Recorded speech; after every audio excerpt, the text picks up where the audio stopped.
going to move right along. We're in part two of our event, and we're going to have our next speaker, which is going to be James Dittrich. He is the chair of NEOACM. He is a musician, a composer, he's an educator, he's an advocate. You know, James is in a lot of stuff. He's a very interesting person, and he's going to talk about digital models of analog filters and the history of reverberation and convolution. Thanks, Tracy. Can everyone hear me okay and see my slides?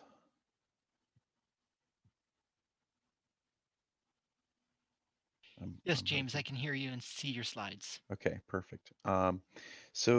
This is an area that's kind of near and dear to me. I did some graduate study on this and some other topics. So I'm just going to try to cover a lot of ground really fast. So you have to bear with me. I'm going to try to blast through. I have a lot of slides, and I might not get to all of them, but I'm going to try.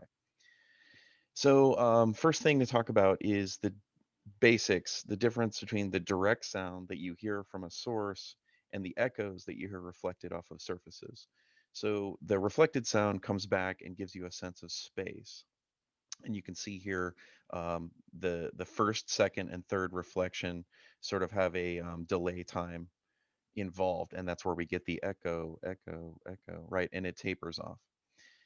And so yeah, a lot of these figures are from the Yamaha Sound Reinforcement Handbook. Really, really good reference if you want to learn the science behind these things. So the length and the density of the sound gives us cues of how big the environment is, and the uneven frequency response give the space a timbral character.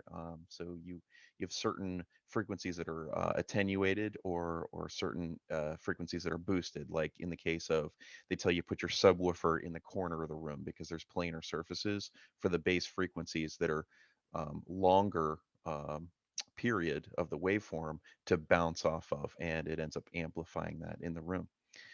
So bass is omnidirectional, but treble is highly unidirectional. So we see that when, if you go to a concert, they have horn arrays that are for projecting those treble frequencies to the crowd, whereas the bass frequencies they know are going to just kind of propagate in every direction. So our ears are, stereo instruments, and they use that directional information to perceive in three dimensions how to pinpoint the source. Like you hear, some sort of baby crying, and you can sort of tell without even looking where it's coming from. And the baby crying thing is really interesting because human hearing follows what Fletcher and Munson have identified as a curve of what frequencies we are tuned to pick up on. So the materials of the reflected surfaces make a big difference. And we can see in this chart the absorption coefficients. So this is a percentage, and you can see it affects different frequency bands differently. Where, we have something like upholstered theater seats here, 125 hertz. So the super low frequencies doesn't really attenuate a whole lot, but the 1K, it's 90% of that. So that's really interesting, and especially from an architectural standpoint, if you're trying to build a space. So RT60 is the standard measurement of reverb time, and that refers to the amount of time it takes for the decay of the signal to reach negative 60 dB, which is 1/1000th of the original strength of the sound. And that's the point at which we can no longer perceive it. And so these three folks had come up with equations to sort of model that, and you can find out what that time is if you know alpha here represents the reflective surface in the previous table. So you can compute this. And the Fitzroy calculation is particularly good because you can have average coefficients of opposing pairs of surfaces. So in this talk, I'm going to go into detail about how we can fake this in both analog and digital and how that's evolved. So starting out in the 30s in radio and recording studios where all this broadcast stuff was done, they would just stick a microphone, and it doesn't have to be stereo like in the diagram, it just be mono.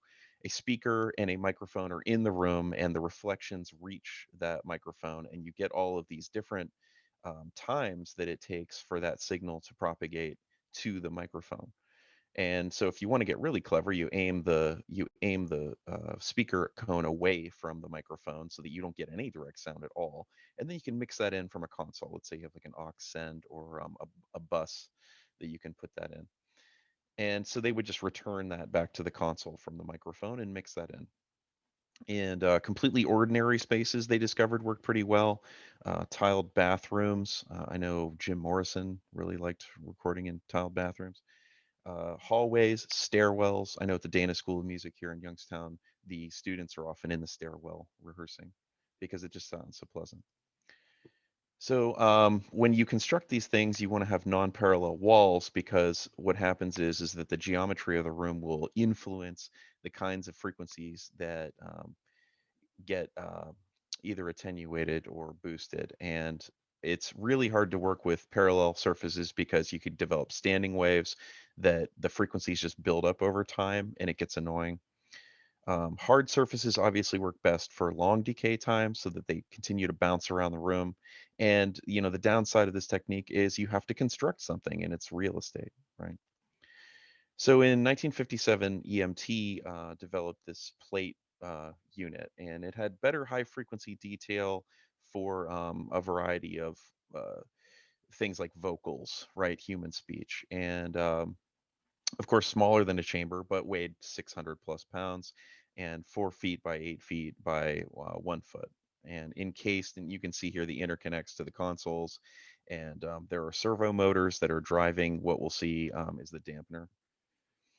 So the the great things about plate reverb is that you have this difference of dispersion, right? High frequencies will reach the edge of this thing faster than the low frequencies because what happens is they attach a driver instead of to like a speaker cone, they attach it to this plate and they get that plate moving.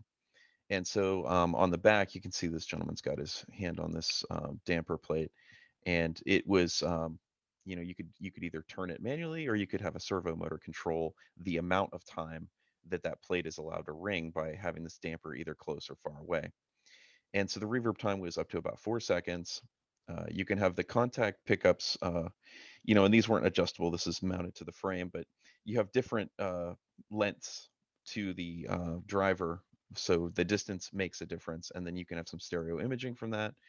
And they just take this transducer and then shoot it right back out to another amplification stage and then back to the board. And so when the sound waves propagate, they get out to the edge and then they reflect back. And so you have this back and forth sort of wave motion. And so you can see here a better view of the damper on the back. So some criticisms about plate reverb is it's not exactly natural sounding. It does have a sound character that some people enjoy, but if you want it to sound more realistic, you have to add a tape delay or what they had at the time was the Benson Echo machine. And Benson, I know Dave Gilmore used quite a bit for his delay lines. So you can see that there's these initial reflections. You have to sort of add those in because they're not present in the plate and it's very dense sound. And you can see the subsequent reverberation of the things bouncing around. And in our case, it's the plate adds to this density until it decays away. So next we come to the 60s and we have the advancement of the spring reverb, which was first started in Hammond, Oregon. It was the first commercially available spring reverb attached to those organs, and eventually they just decoupled that device. So why Oregon? And Hammond himself actually invented that. So many churches acoustically were deadened because someone would be preaching, and if it was too reverberant, you couldn't really understand the speech. So they deadened the rooms with acoustic treatments, and they wanted to put that grandeur back in the sound. So Accutronics was a kind of a sub brand of Hammond, and they licensed that famously to Leo Fender in '63 for the Vibroverb amp. And we can see we have, instead of a plate, now we have these coiled springs, and they're connected to transducers on either side. So the input signal goes in, starts a sort of radial vibration in the spring, and then it gets interpreted back in the coil here. And that will get sent back to the board. And here's a actual photo of those things. So it's literally springs in a box, in a metal box. And this is typically aluminum, and the springs are steel. Um, you can mix that affected signal back in on a guitar amp, like the Fender amps, with a knob, and it allows you to change that wet dry mix. And they're pretty light, they're portable, they're cheap. You could carry your guitar amplifier around without having 600 pounds added to it. That's good.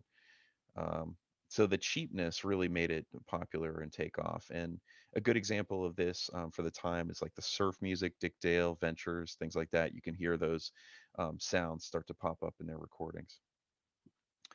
So next we get to digital reverb. And in 62, this fellow, Manfred Schroeder, writes a paper about making natural sounding reverberation. Of course, this was run on mainframes. Schroeder worked for Bell Labs, which, a lot of things that came later came out of Bell Labs. So this is a really good time for them to invent these things. Uh, the the big advancement that Schroeder details, and these are not very good sounding reverbs if you want to be critical of them, uh, but he set up two descriptions: four or more parallel comb filters of unequal length. So the unequal length helps fill in that reverb density at the end of the tail, and run through two or more all pass delays. So not high pass, not low pass, but all pass, all the frequencies pass. And then he also describes a reverberator using five all pass delays in a series. And so what we have here is the input signal goes in, there's a delay, and then there's a gain stage. And then some of that gets fed back in, and then it just keeps going through. And you end up, you tap the input signal at the end, so you get a wet dry mix, and then you also get this stuff just coming back in and feeding back through that system. So what's cool about all pass filters? Well, they have a flat frequency response, so they don't unnecessarily color the sound. So these algorithms, like I said, were run on mainframes, and they were so slow and computationally expensive. They took days to run. You could never process audio like this in real time. But the idea was out there, and so in the 70s, Dr. Barry Blesser uh, creates the EMT, and we'll remember EMT from the plate reverb, right? Created the first digital reverb hardware unit, only had 16K memory chips. 15 grand in 76 is $68,958 today. So not cheap. Only the biggest studios would really buy these things. And you got up to 10 seconds of delay, and it used those sorts of techniques that Schroeder theorized, right? And just 2 years later, we get the Lexicon 224. David Griesinger, nuclear physicist, I found was interesting, musician, classical recording engineer, great combination of hobbies and occupational skills. Uh, Created this rack mount unit with this breakout control box, and very easy to use these faders. People in the studio used to pushing around faders. Half the price of the EMT 250, and up to 70 seconds of delay. Amazing amount of decay time. So that's where we start seeing recordings like Eno getting into ambient works and things, because they can reprocess the outputs of these things over and over again, and get these bizarre sounds. If you haven't listened to this album, I highly recommend. So the next thing I want to point out is this idea of the cascading feed forward feedback comb filter. Gives an all pass filter like Schroeder described. And this is the technique used. On the right hand side, we have a diagram of what amounts to a clone of the Alesis Quadriverb. And some of you might be familiar with that unit. It's still in use in studios today. And you can see how there are banks of these things. So hence four of them, Quadriverb. Still a sound that people enjoy. So for the next section, we're going to talk a little bit about convolution and the discrete Fourier transform. Here we can see a cosine signal, and if you know anything about how you stack these different frequencies up, this just basically folds the cosine, like, it looks like a sine wave, where it's just up down oscillations. Every time you add another frequency, you get another fold in this thing, so it sort of folds back on itself. So if you can see the crest of that, if you unfold it, it comes back down to a 10 hertz cosine wave, right? And so all these different components, the discrete Fourier transform just kind of separates those frequency components. So let's find out how that works. Oops, wrong way. So in 1807, Jean Baptiste Fourier developed this way of analyzing the harmonic content of things and use in engineering and heat and all these sorts of applications, thermodynamics.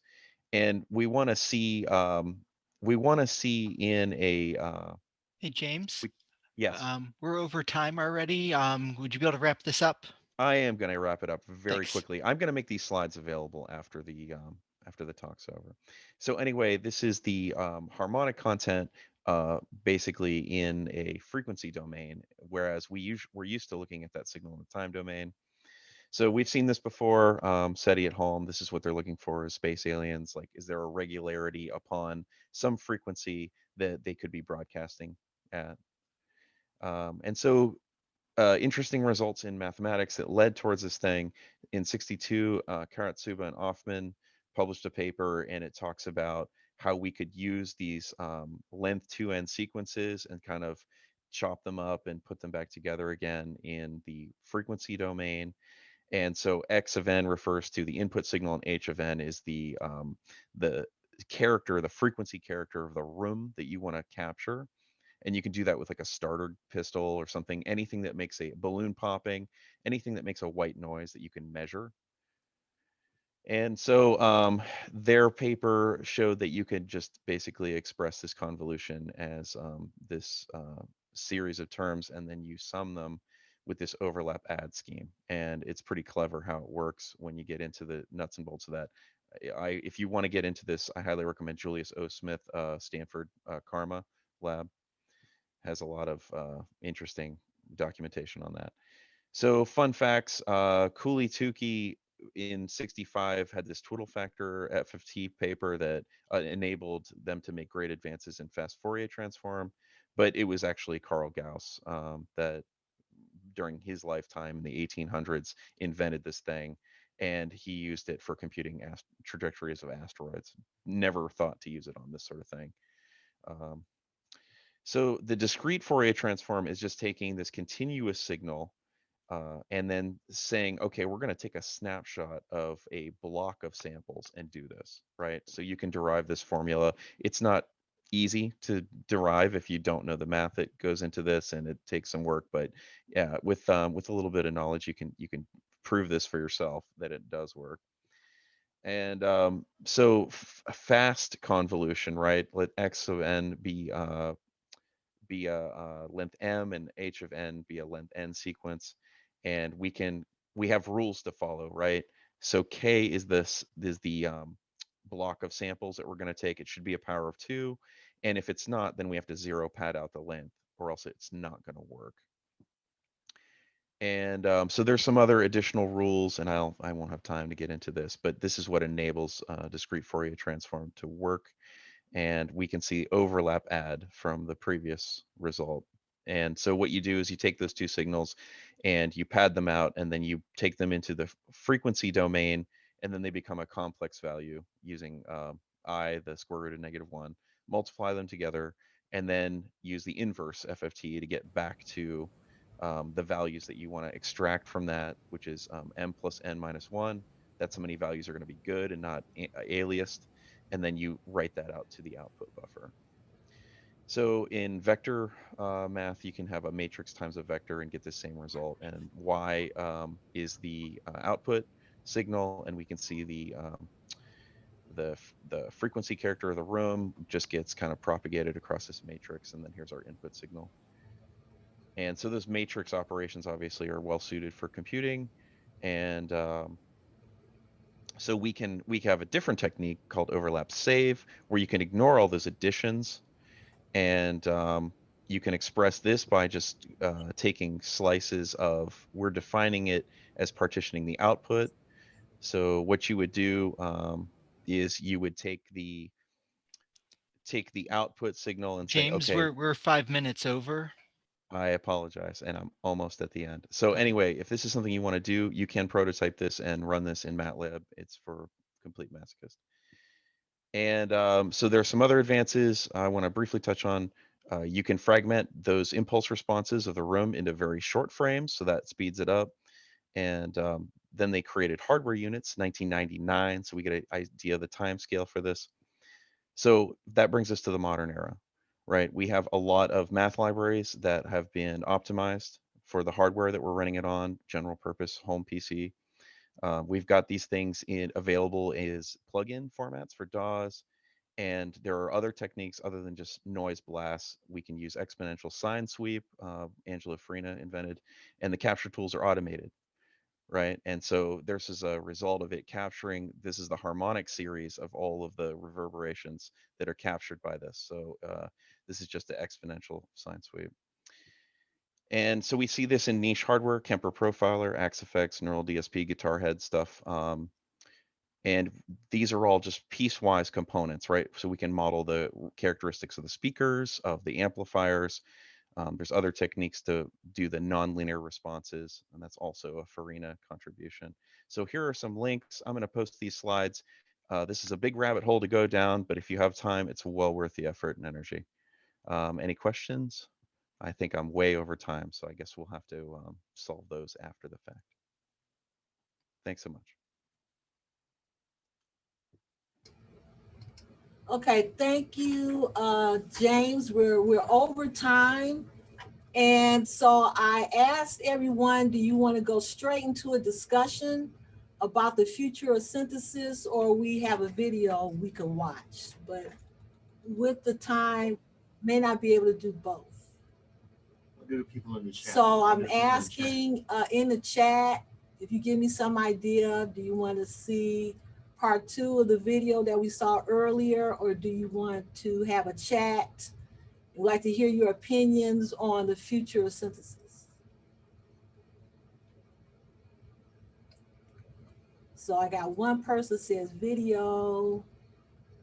Future of synthesis sounds awesome. Unless video, unless we have recording, we can see later. We will. What's the video about? The video is about the future of synthesis. That's what it's about.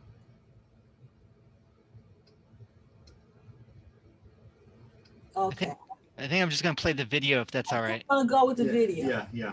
Okay. Thank you, everyone, for your input. And then we will still have a future discussion if there's time. Yeah, we'll have a discussion as we're waiting for Rudess, or even after. We may have time. Okay, thank you.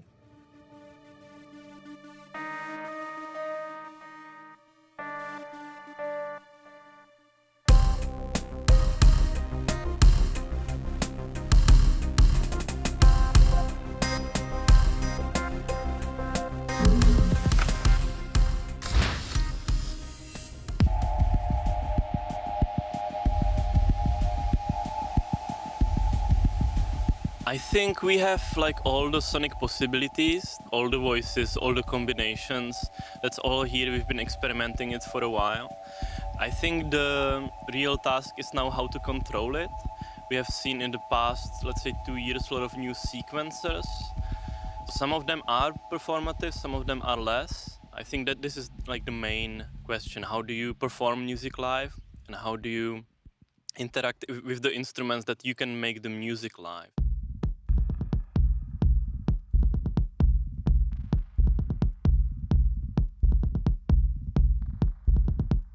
Well, while we've been looking back into the past, we've been looking at analog gear, and you can see now there's started a trend to like digital. It's kind of started in modular, people doing very interesting thing with digital synthesis again. And as chips are getting more powerful, we can start doing a lot more with the digital side again and not worry about some of the issues with digital, like it sounding thin, aliasing, all that kind of is moving away now, which is good. But I think it's also going to be more about how we interact and how we control. With like MIDI 2.0 got announced, and it's a lot higher resolution. You can do things per note. So I think we're going to see a lot more expressive controllers in the future and really connect to the synthesizer as an instrument again.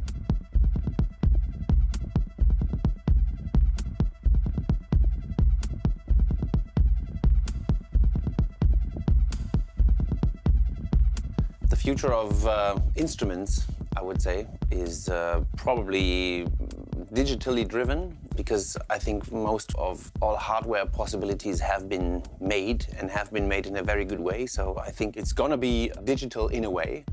And there's a lot of talking about artificial intelligence and stuff like that. But the stuff I have heard so far is kind of not really there yet. The feeling I have at the moment, what might be a problem is very often it's programmers doing all these things because they know how to do it. But you need also musicians involved because it's very important to get a sound that has an impact and not just some noise that's new. So it needs to be musical.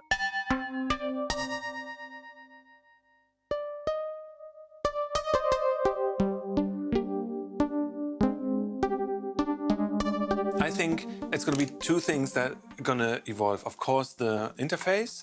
I imagine a touchscreen which gives you a haptic feedback, which is going to morph the way you build it on the computer beforehand, and then you still have the ability to just feel the synth on a modular touchscreen kind of device. That's the one thing. The other thing is the sound engines, the digital ones.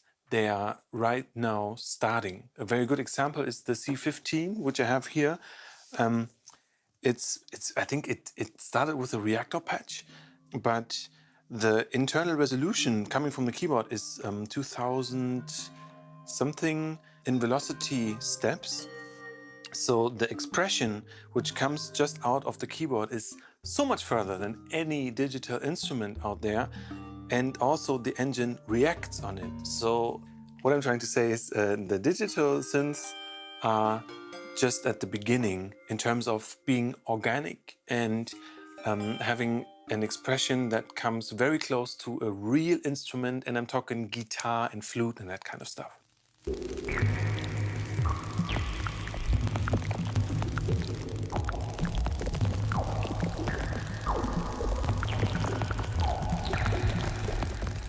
I'm quite convinced that this will go into the direction of highly personalized musical instruments for a specific purpose, because that's a benefit of modular synthesizers, that you can make something completely unique. And when you take a look even on large brands, not only in the musical industry, they try to target very specific areas and try to make products very personalized, you know. And I guess synthesizers, at least modular ones, already are heading in that direction, that people want to have something special.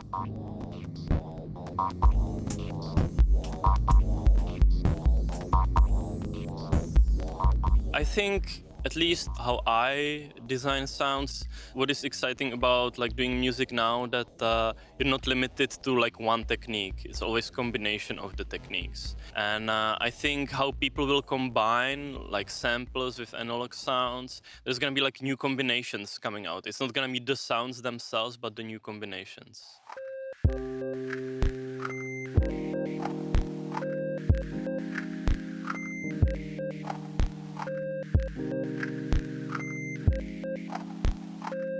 Music always goes through cycles of radical breakthroughs and then lots of refinement.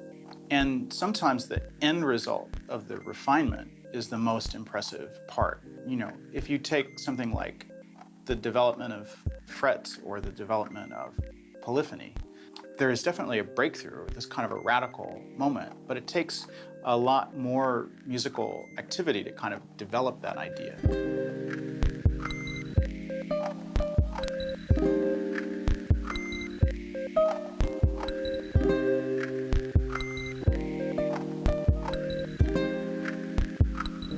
I think the contextual potential has to be met in the software side, because that involves, I know it's a kind of a dirty word nowadays, but a social network that looks very different, almost like social technology, the technology behind, you know, the big social networks of today, Instagram, Facebook, using that kind of technology to provide a context for musicians. How those musicians choose to develop their craft and technology and the equipment that they choose to develop their craft on, that kind of doesn't matter. Whether it's analog hardware or digital hardware or software on desktops, software on laptops, or software on smartphones and tablets. There are so many different ways to interact with sound in a real-time way. And I think the hardware-software divide will become an expressive choice rather than a tribe or a philosophy to belong to.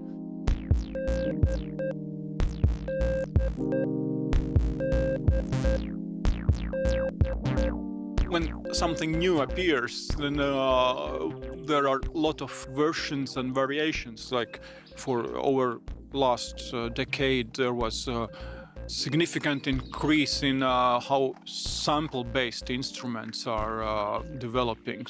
Sampling quality has increased like radically, so that I could say the last decade would be about sampling technology. And so in future, let's see. As I see from modular experiments, there are different convergence devices where in a single oscillator you can have a selection of all possible synthesis ways. But at the moment, I do not see really any revolutionary development.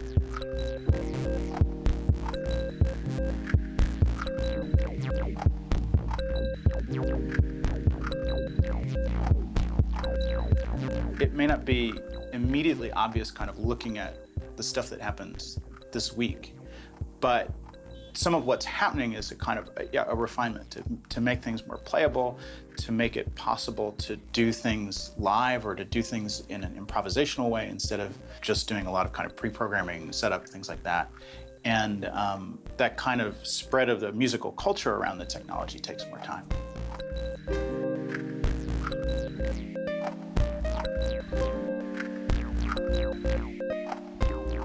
I think people are making unheard sounds like all the time. It's the question like, how does such music get to you, right?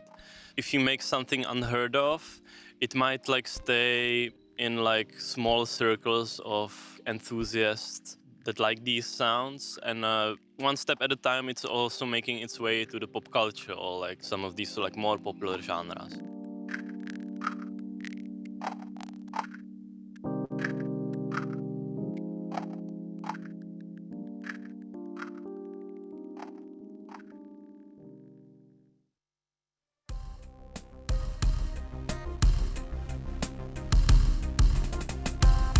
Will digital synthesis effectively replace analog synthesis? Will the future of music synthesis lie in creative interfaces and performances?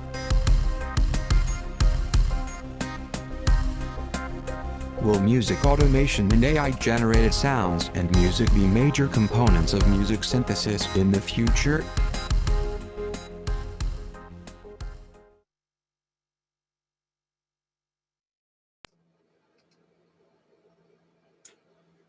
Okay, again, we want to thank everybody from all of the different cities and states and countries that have been, that are part of the chat out there. Hopefully everybody's got something out of what's been presented today. We had a lot of questions about whether we're going to release a recording of today's presentation. It's my understanding that we will. You'll be able to access it from NEOACM website, and I believe NEOACM has a YouTube channel where this stuff is going to be made available. So for those that did not have a chance to see the entire thing, or that want to go back and look at something and dig into it a little bit deeper, I think you're going to have the opportunity, I'm pretty sure, to see the video recordings and the presentations.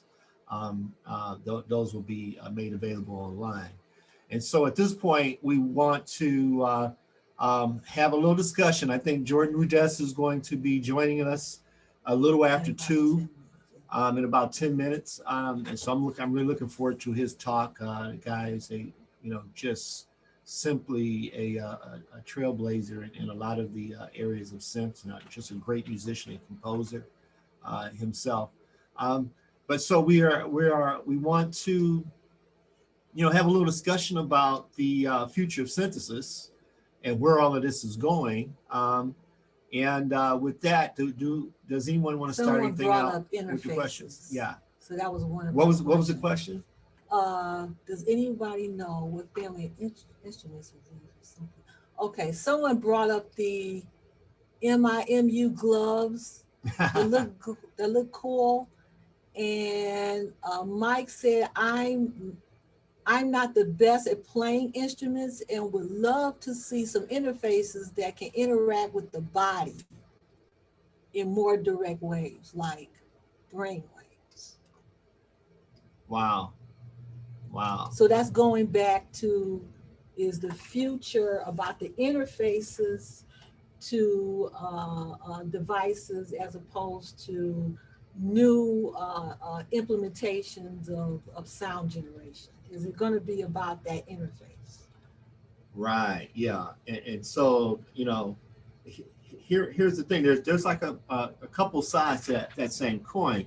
Yeah. Like some of the synth players and the synthesis we're saying in the video, we have the capacity now to just about produce any kind of sound and synthesize any kind of sound imaginable. All of the tones, all of the timbres.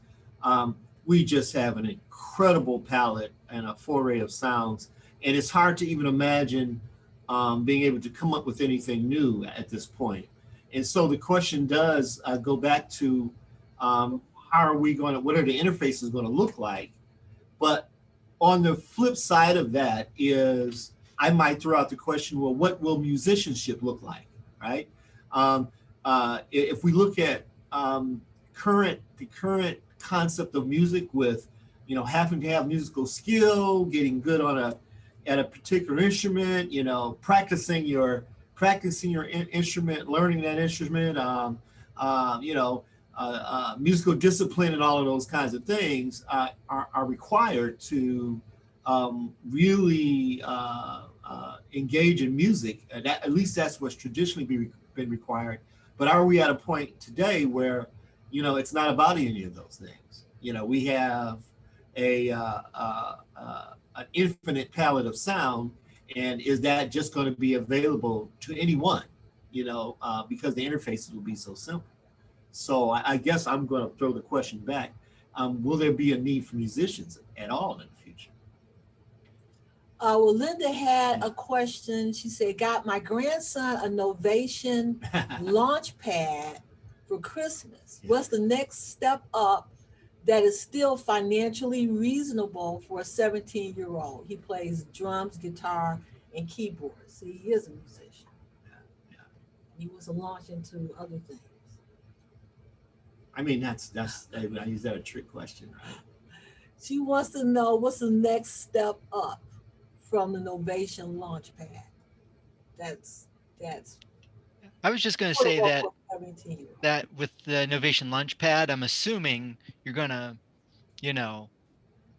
use it with some software, so that puts you in the software world, and it's just like, that's like a giant box of all kinds of stuff you can do.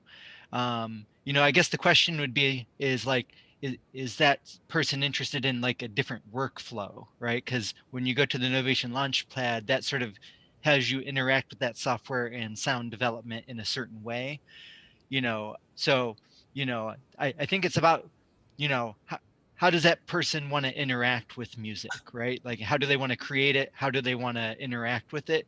So, it's about the modality. So, maybe, maybe look at some other things, like some keyboards are one way to interact. Some of these devices, I'm not too sure what that person's interest is, but there's definitely a lot that you can do with the Novation Launchpad, and something like, some of the interactive softwares that are already out there. Right. Yeah, you had Mike that brought up brainwaves. That kind of interaction. Right. Brain-computer interfaces. Right. Right. Brain-computer interfaces. Right. Okay, I had another. Did you want to make a comment? Well, just to kind of follow up on Julie's point, when you say what's the next step up, I don't know that you want to describe it as a step up or step down. it's just to piggyback on what Julie said, it's how, where do you want to go from there? It can be laterally, today, these modern synthesizers, whether you're talking about hardware, analog-based digital synthesizers, all of those things just allow you to interface with just about everything else. So it's just a matter of, what your preference is. Are you the kind of person that you don't mind working with a keyboard, a mouse, a touchpad, or are you the kind of person that feels like, you want to use patch cables and turn knobs or pull levers? It's just whatever seems to be how you want to interact with the music. And it really, in so many ways, doesn't matter where you start, because if you have some kind of modern instrument, it's going to have some kind of MIDI and some kind of computer interface. And once you have that, everything is almost it's almost possible to talk to any other thing. So it's just a matter of what your preference is. Okay, I have a question here. I would like to start learning more about sound synthesis and learn how to play the synthesizer.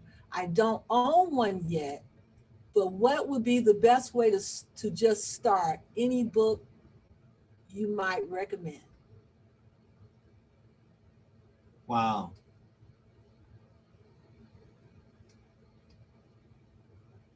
Anybody has any comment? What did any books you might recommend? And what sound synthesis.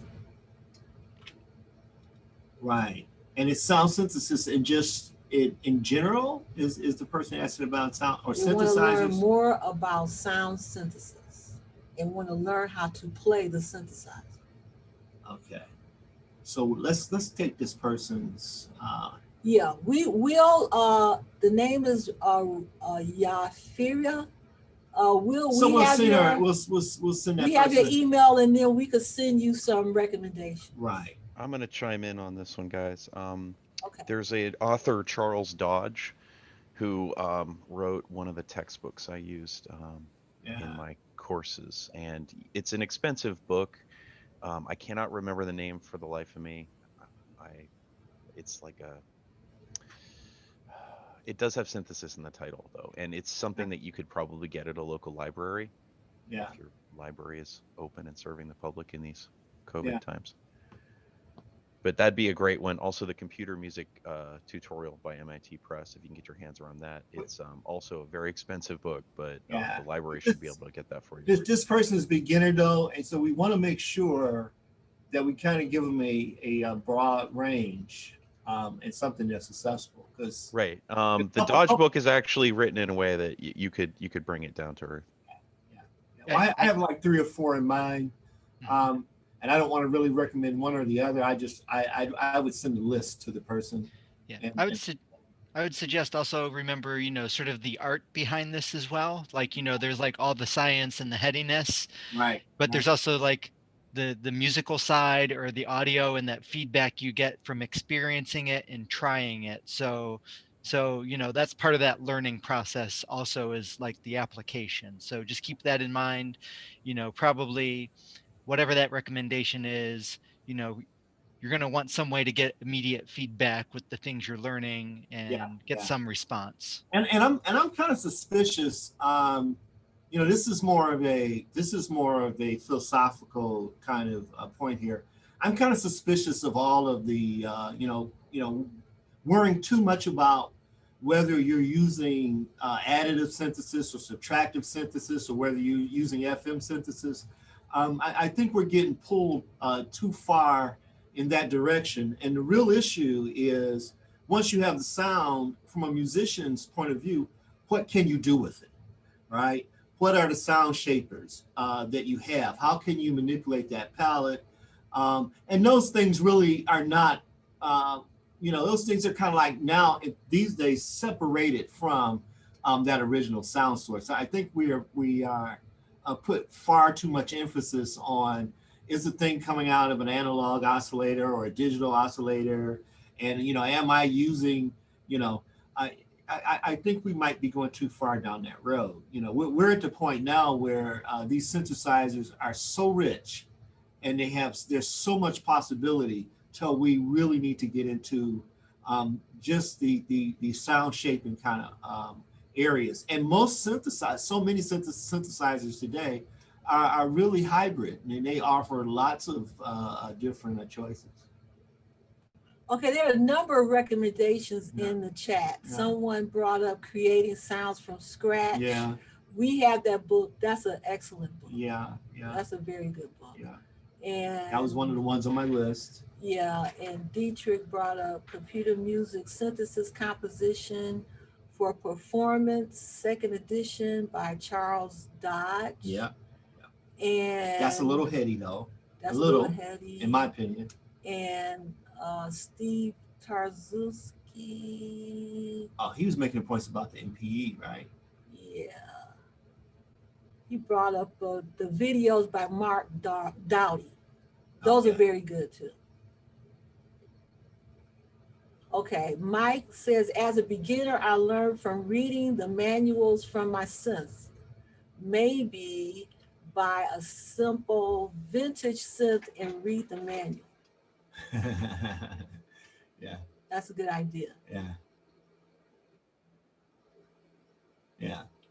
Well, like it says, I guess it depends on what angle you're in. Okay, on synthesis, are you more interested in how you generate the sound, or how you apply the sound to music? And I guess there's a couple of answers to that. At least a couple, right? Right. I mean, in the video, when we talk about the future of synthesis, and I think they made that point that right now we have anything that we can make any sound we want to make, and it's available. You don't even have to really do a lot of sound creation. I mean, you can make billions of sounds. And when it comes down to it, it's the music. What do you do with it? So I see a lot of different approaches to these sounds, but I never hear that translated into anything musical, and they made that point. Yeah. So is the point really about that interface, like Mike brought up, where he doesn't want the physicality, he just want to think about the music and being able to produce it.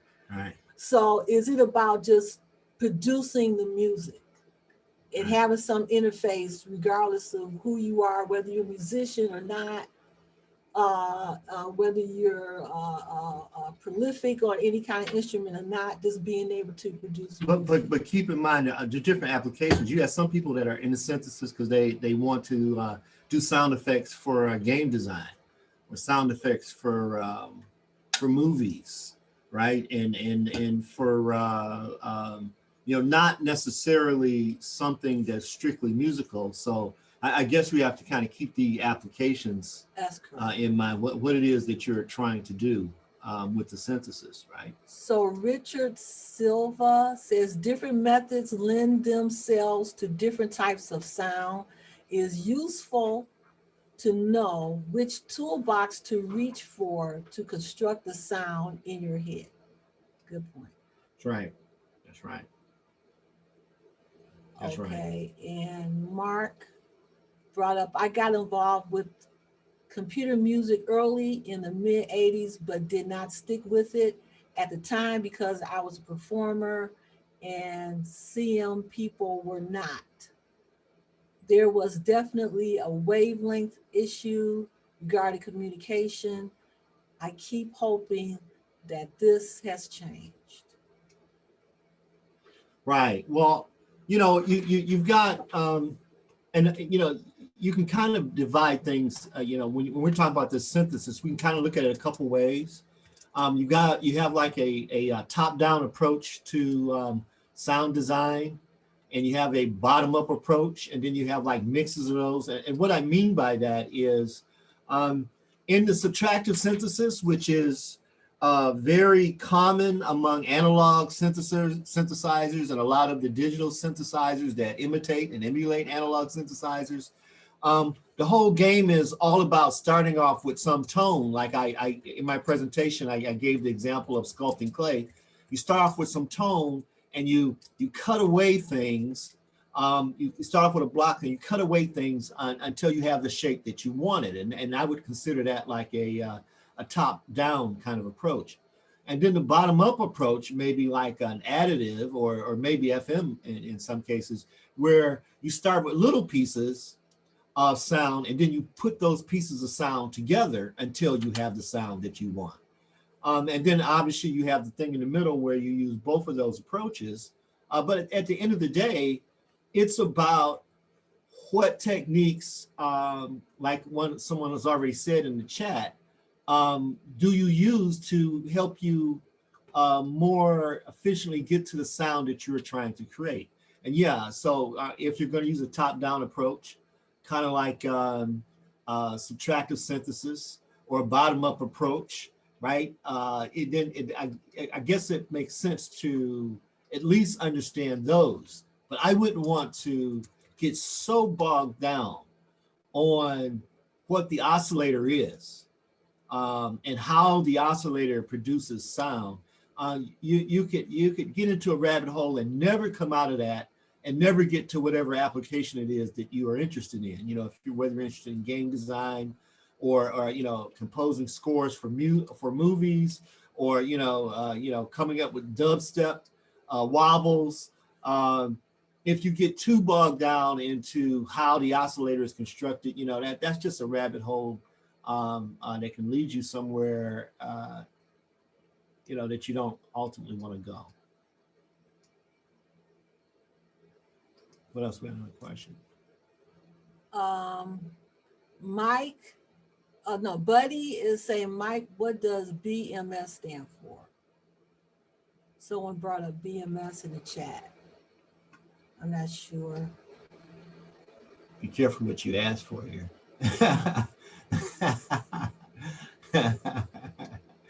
Right. Yeah, I'm not sure. Oh, Boston Modular Synth. Okay. That's where he's from. Right. And you know, the modular folks, you know, they're going to have a certain take on this music generation, this sound generation also. But it's not just the sound generation; it's what you do with the sound after it's generated. Right. And I guess that's a big part of the focus on all of this. And I guess, you know, if you are, it also depends on if you're trying to, with your synthesis, if you're trying to imitate acoustic sounds or not, right? Are you trying to sound like acoustic instruments that we currently have, or acoustic sounds like the human voice?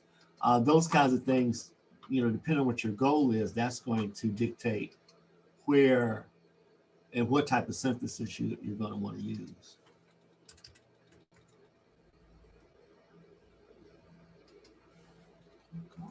No.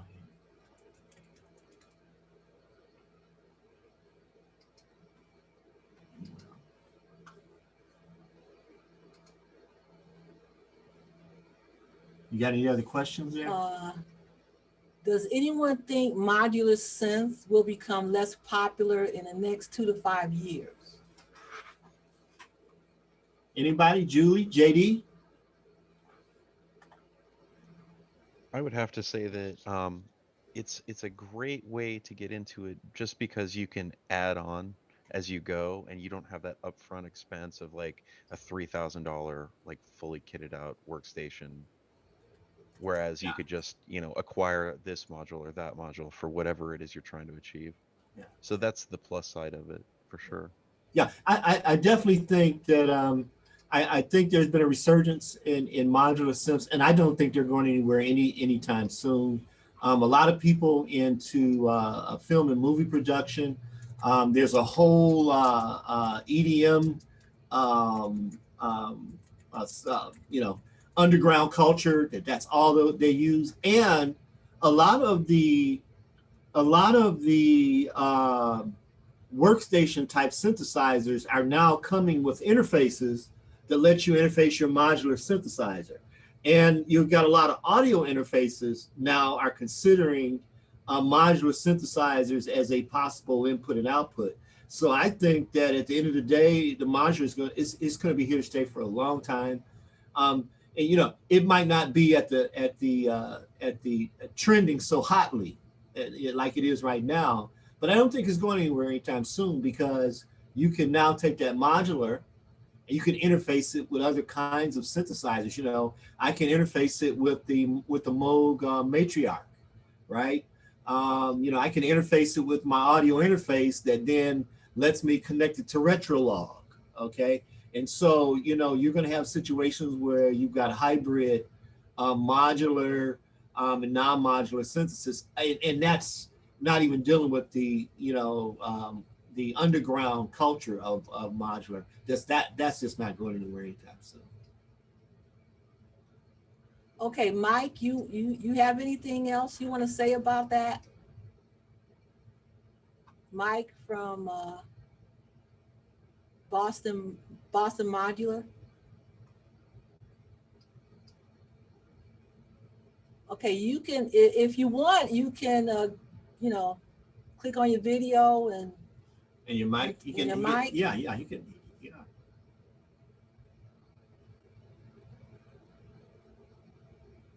He said it's expansive and open and can interface with digital. He Right. said he's shy. Okay. Right. Well, like this, you can pretty much interface with just about everything today. You know, and the manufacturers are recognizing that, and so they're building, you know, the hooks in. You know, there's some of these new workstations that are coming out, synthesizer workstations. They are considering modular.